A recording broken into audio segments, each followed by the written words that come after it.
Wednesday, February 15th, we made it to Standing Indian Shelter and didn't do a whole lot of recording today because it just wasn't worthy of recording. It's been raining all day, it's cold, everything's been sucked in with fog. But we made it and we got camp set up. I'm in the hammock. Lucas has got his tent, he's cooking dinner. We did cross the Georgia-North Carolina state line, so that was Lucas being able to complete the whole Georgia section, so I'll insert a picture here.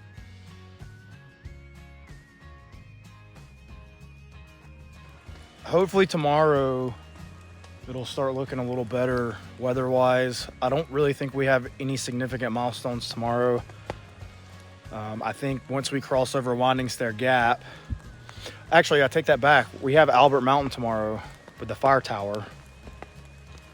I've been to Albert Mountain like 4 times, and every time I've been there except for one, it was sucked in and fog. So I fully expect it to be sucked in and fog again. We got Albert Mountain tomorrow, and then we'll cross over Winding Stair Gap at some point. Once we cross over Winding Stair Gap, we got Wyabald, some other balds in that section. We'll cross NOC and we'll run up towards Choabald. So we got some cool stuff coming up. Hopefully by the end of the week, the sun moves in and we can get some good footage.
Yeah, like they were all night last night. I'll make it top. Camp up top. I don't want to go to a good place to camp. No.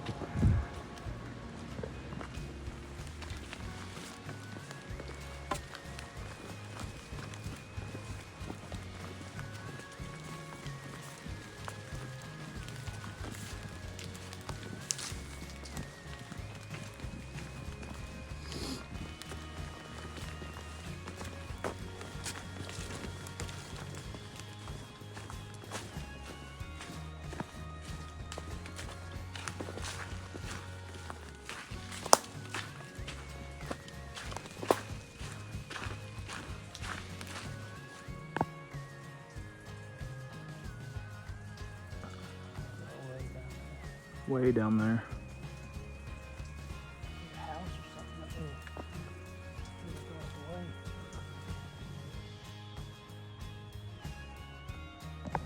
It wouldn't rain. This wouldn't be a terrible place to camp. We have made it to Albert Mountain. This is the 100th mile on the AT from Springer Mountain.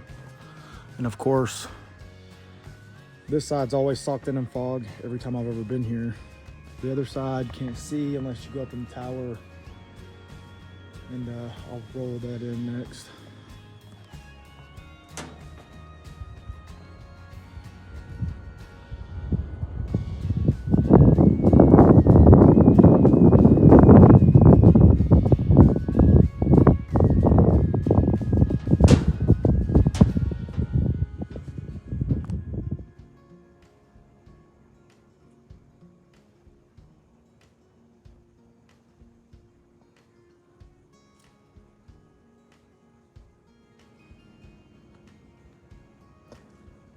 $745, 3,800 feet elevation.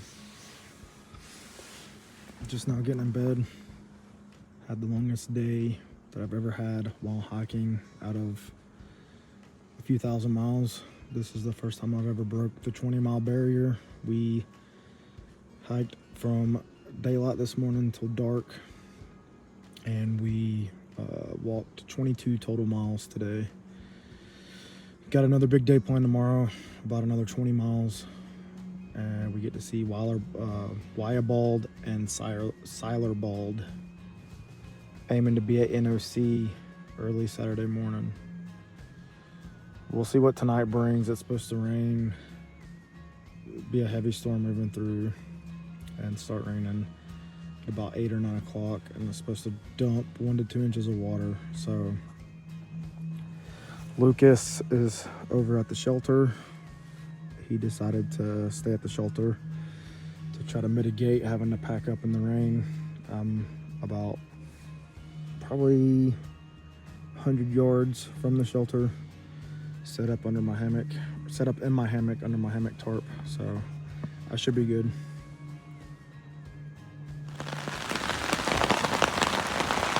Well, it's just shy of 2 a.m. and it has been pouring since about 10 p.m. just last night. The setup was working pretty well for a while, but we're kind of in a bowl here. We're kind of in a bowl, and the wind has just been blowing straight in from the right, and it's actually pushed the rainfall up against me.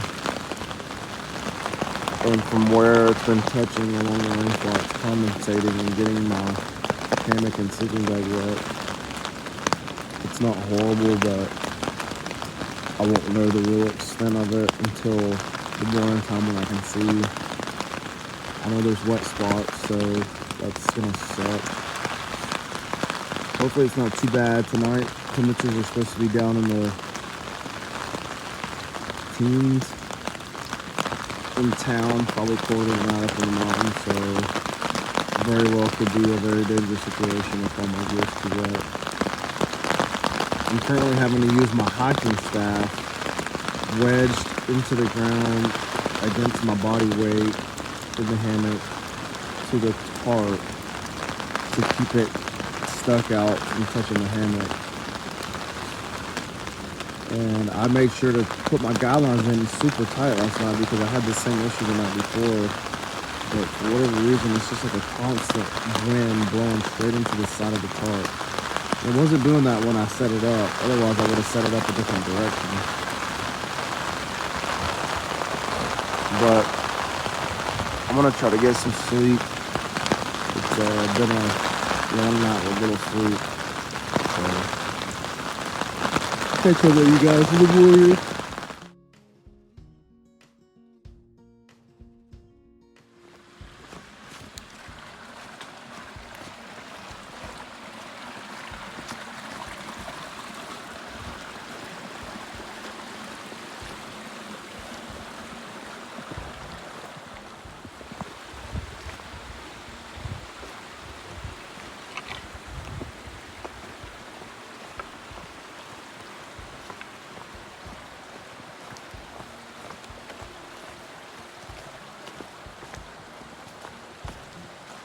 Starting to look better and better with the sun.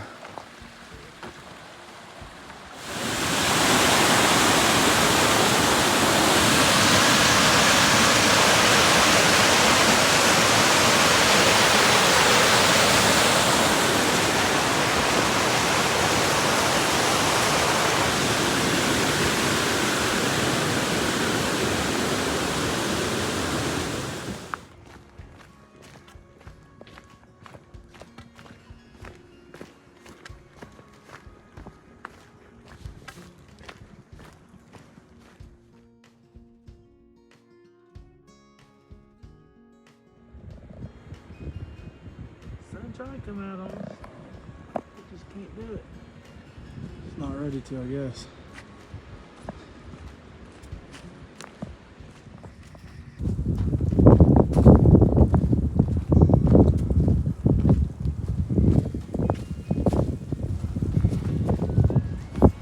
We made it to Wyabald Fire Tower. The climb up was like a mile 1,000 miles it felt like.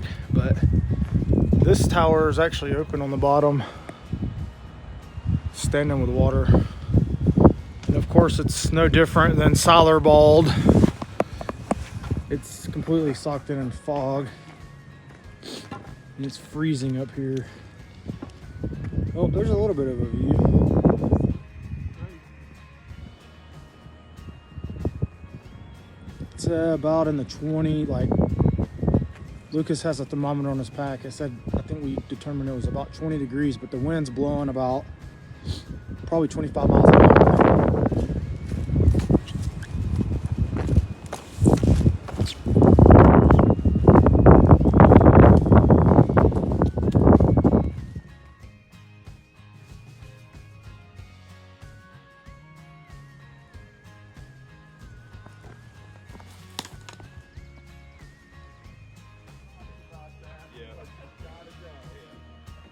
WESSER bald fire tower. Beautiful views today. We made it to WESSER bald up above Fontana Gorge, and we have finally been blessed enough to have sun today. So kind of a 360 view here. Fontana Lake, we think, is right there. The gorge is, NOC is right over here somewhere, according to the old Gut Hooks app.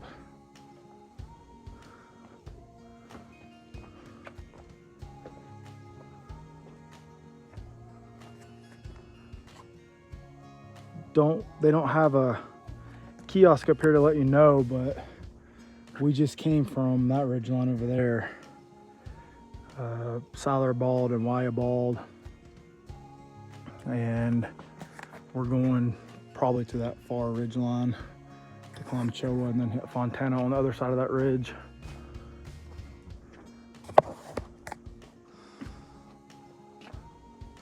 Break your leg. I don't really like the rock on this thing.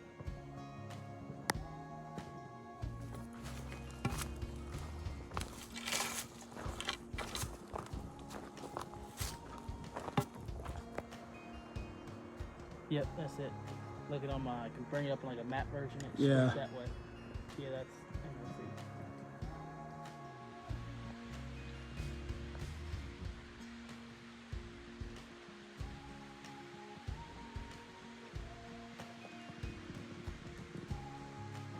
And there goes Lucas. I'll update you guys in a bit when I make it to NOC. All right, guys, so as you can see, I'm in a car now, and it's pretty late in the evening. Lucas and I split ways about halfway down from WESSER bald to NOC. Him and I just have different hiking styles. He is a lot faster hiker than me. He wants to hit 20 plus miles a day, and that requires you to be continuously moving, not really resting all that much. Personally, I'm more of like a 12 to 15 mile per day guy. I like to take breaks, rest my feet, things like that. Lucas needed to make it to Fontana by a certain time period tomorrow, and I knew from the 3 previous days that I just wasn't going to be able to make that happen. I knew that he was faster than me, he knew that he was faster than me, and the smartest decision was for me to just say, hey, I'm going to bail at NOC, and you can go on and try to make it by 4 tomorrow. So not long after we made that decision, I started having some pretty major issues with my feet and my lower legs. There's either a giant tendon or giant muscle or something that runs up off the top of your foot, up the front of your leg, and on both feet it's just swollen up.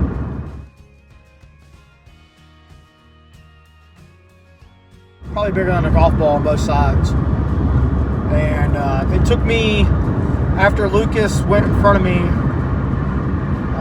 because of my feet, I told him, you know, just go, man, because I'm holding you up. So he went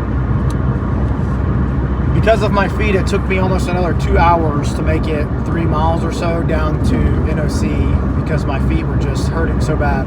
I want to give this one a few days and make sure that it's just swollen from walking as much as I have the last few days. And after a couple of days, if it doesn't get better, I'll go see a doctor and see what's up with it. But I think a day or two off, do a little bit of cold immersion with it, it'll be fine. And by the time I made it to NOC, my wife had already gotten there. Actually, she got there just as I was getting a Coke from the general store. So we basically left straight from there. She drove me back to Dix Creek to pick up my car, and now we're going back to get our kids. So that's pretty much it. I really enjoyed the hike. I look forward to hiking with Lucas again, and just maybe next time we'll cut it back to about 15-mile days. And yeah, hopefully in the future we'll get to hike together again. But I think that's going to be it for this one, guys. I will catch you on the next one.